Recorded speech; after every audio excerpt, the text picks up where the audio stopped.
ഭക്ഷണം കഴിച്ചതിന്റെ പണം ചോദിച്ചതിന് കൊച്ചി നഗരത്തിലെ കടയിൽ ഗുണ്ടാക്രമണം. കലൂരിലെ കടയിലെ ജീവനക്കാരന് ക്രൂരമായി മർദ്ദനമേറ്റു. പ്രതികളായ അശ്വിൻ, അജ്മൽ എന്നിവരെ നോർത്ത് പോലീസ് അറസ്റ്റ് ചെയ്തു. ഗുണ്ടാക്രമണത്തിന്റെ CCTV ദൃശ്യങ്ങൾ പുറത്തുവന്നു.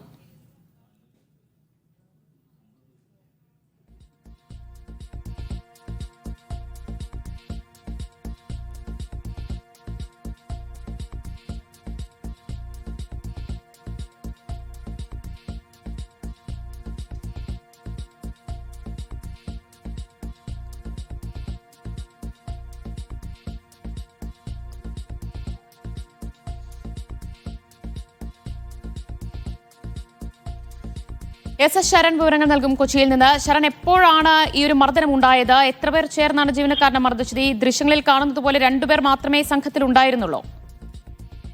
2 പേർ മാത്രമാണ് സംഘത്തിലുള്ളതെന്നുള്ളതാണ് പോലീസ് പറയുന്നത്. കഴിഞ്ഞ മാസം 27-ാം തീയതി രാത്രിയാണ് ഈ സംഭവം നടക്കുന്നത്. അതായത് കലൂർ RBIക്ക് എതിർവശത്തുള്ള കടയിലേക്കാണ് ഈ 2 പ്രതികളും എത്തിയിരുന്നത്. അതിനുശേഷം അവർ ഭക്ഷണം കഴിക്കുന്നു, അങ്ങനെ ജ്യൂസ് അടക്കം വാങ്ങി കഴിക്കുന്നു.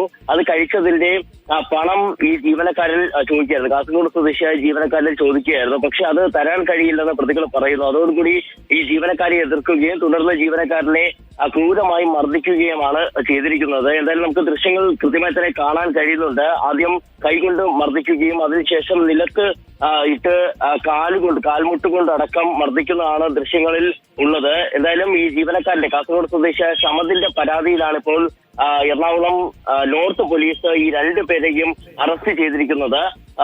നമുക്ക് മനസ്സിലാക്കാൻ കഴിഞ്ഞിട്ടുള്ളത് ഇളമക്കര സ്വദേശിയായ അശ്വിൻ, കോന്നി സ്വദേശി അജ്മൽ എന്നിവരെയാണ് ഇപ്പോൾ പോലീസ് അറസ്റ്റ് ചെയ്തിരിക്കുന്നത്. ഇവർക്ക് ക്രിമിനൽ പശ്ചാത്തലമുണ്ടെന്നുള്ളതും പോലീസ് പറയുന്നുണ്ട്. അതായത് ഈ കൊച്ചിയിലെ സ്പാ കേന്ദ്രീകരിച്ച് പ്രവർത്തിക്കുന്ന ഗുണ്ടാ സംഘത്തിൽപ്പെട്ടവരാണ് ഇരുവരുമെന്നുള്ള പോലീസ് അറിയിക്കുന്നത്. ശരി, എസ് ശരണാണ് കൊച്ചിയിൽ നിന്ന് വിവരങ്ങൾ നൽകിയത്.